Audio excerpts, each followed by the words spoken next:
Bon, on a, en tant qu'être humain, en tant qu'être vivant, en tant que chose qui existe, on a tous envie de survivre. On a tous envie de vivre, mais comme être humain, on n'a pas envie, on est exigeant, on n'a pas envie de vivre n'importe comment. On a envie de bien vivre. On a envie de vivre heureux. Donc on a envie d'avoir une certaine qualité de vie. Maintenant, comment est-ce qu'on peut mesurer cette qualité de vie? Mais il y a une manière, plusieurs manières. Une de celles-là, c'est notre espérance de vie. Si on est capable de vivre plus longtemps, ça veut dire en quelque sorte qu'on vit mieux. Meilleure santé, etc. Meilleure hygiène, meilleure alimentation, meilleurs soins médicaux. Il y a aussi notre densité démographique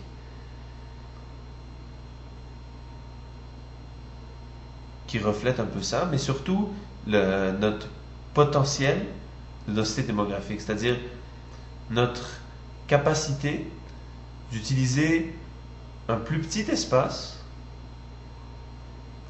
être plus nombreux dans un plus petit espace,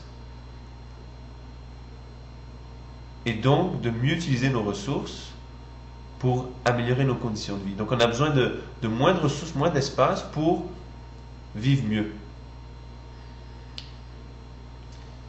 Maintenant, rapidement, si on regardait un graphique qui montrerait l'évolution de notre espérance de vie depuis peut-être 30 000 ans ou 10 000 ans peut-être, on verrait quelque chose qui ressemble à ça.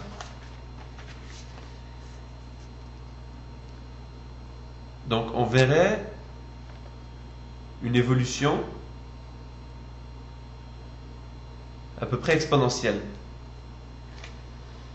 Ça veut dire que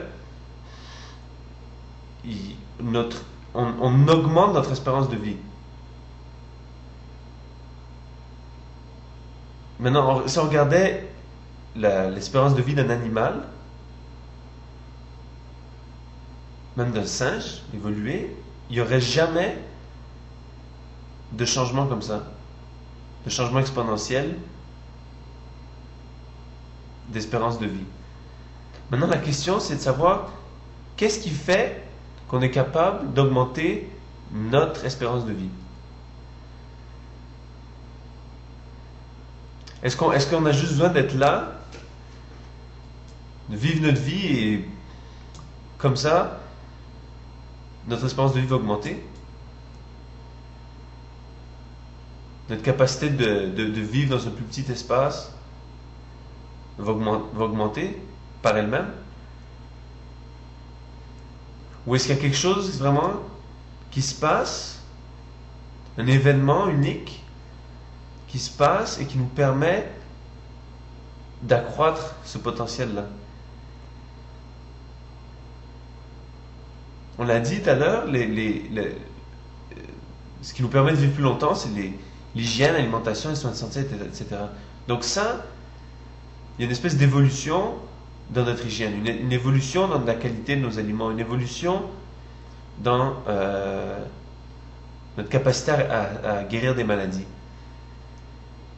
Mais c'est quoi la cause de ça? La cause première, si on veut, ce serait des découvertes scientifiques. Ce serait quelqu'un qui fait une découverte, qui découvre comment soigner une maladie, et à partir de ce moment de l'histoire, si cette découverte est partagée et appliquée dans le monde, les gens ne mourront plus de cette maladie et vivront plus longtemps. Même chose avec l'hygiène. Pour de l'hygiène, il faut de l'eau. Pour de l'eau, il faut être capable de transporter l'eau. Et pour la transporter, il faut des connaissances métallurgiques, il faut des connaissances de physique assez avancées, connaissances de chimie aussi assez avancées. Donc, il y a un certain moment où ces choses-là n'étaient pas maîtrisées encore, mais à un certain moment, elles ont été maîtrisées, puis ça nous a permis de mieux vivre. Par exemple, le feu, c'est un exemple simple, la maîtrise du feu, ça nous a permis vraiment d'augmenter notre qualité de vie, de mieux vivre, de mieux nous alimenter, d'être mieux protégés, d'être plus au chaud. Puis en même temps, l'aspect intéressant, c'est que en quelque sorte, ça nous a un peu rapprochés en tant qu'espèce. Ça a créé des cultures. Ça a encouragé le développement des arts, du chant, de la peinture, de cérémonie, de spiritualité.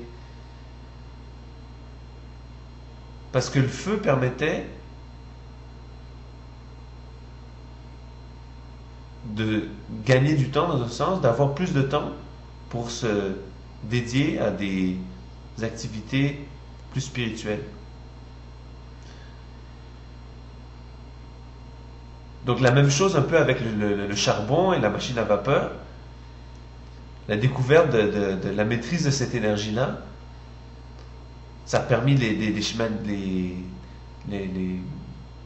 trains à vapeur, ça a permis le transport de biens et de services beaucoup plus rapidement, beaucoup plus efficacement. Ça a permis le commerce, transporter des aliments, transporter de l'information aussi. Puis ça a permis aussi la construction de machines industrielles qui ont remplacé les mains humaines. Donc ils ont été plus efficaces, plus productives. Même chose aussi avec les énergies fossiles comme le pétrole.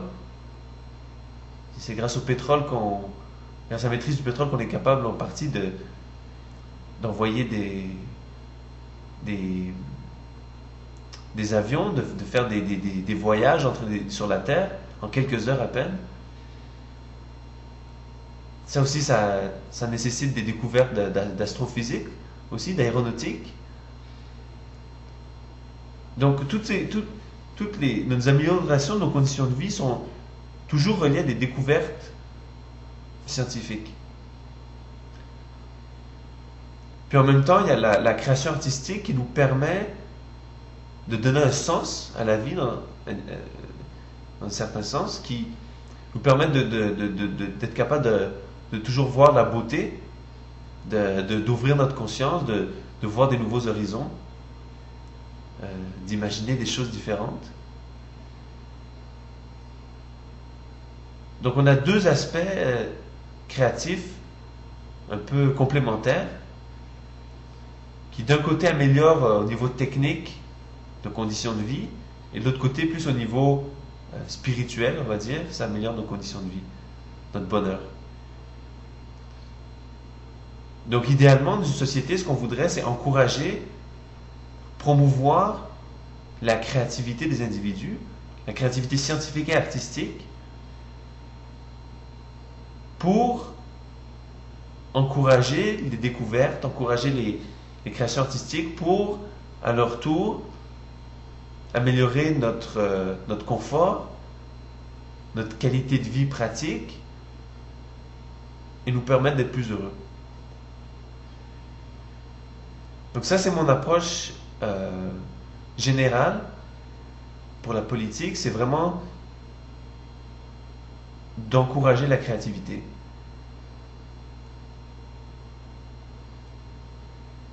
Donc j'explique dans une autre section comment je propose de faire ça, d'encourager la créativité, dans les arrêts dans les sciences, dans la section éducation. Donc je vous invite à la consulter. et échanger des idées si vous en avez et